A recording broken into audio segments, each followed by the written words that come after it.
মাঝে মাঝে তব দেখা পাই, চিরদিন কেন পাই। হে নূতন দেখা দিক আর বার, জন্মেরও প্রথম শুভক্ষণ।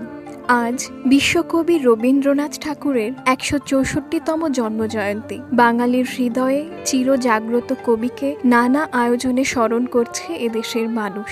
গান, নাটক, দর্শন ও চিত্রকলা সবকিছু মিলিয়ে বাঙালির প্রতিদিনের সংস্কৃতি চর্চার সাথে কোনো না কোনোভাবে জড়িয়ে আছে যার নাম তিনি রবীন্দ্রনাথ ঠাকুর। কুমোরপাড়ার গরুর গাড়ি, বোঝাই করা কলসি হাঁড়ি, গাড়ি চালায় বংশীবদন, সঙ্গে যে যায় ভাগ্নে মদন।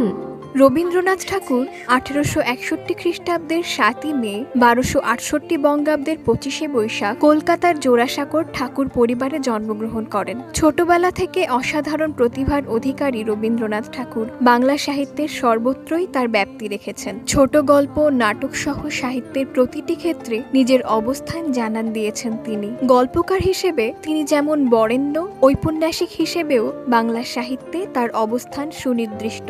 গীতাঞ্জলি কাব্যের জন্য নোবেল পান 1913 সালে। বিশ্বকবির এই নানা পরিব্যাপ্তি বাঙালির হৃদয়ে বিশেষ বিচরণ করবে যুগের পর যুগ ধরে।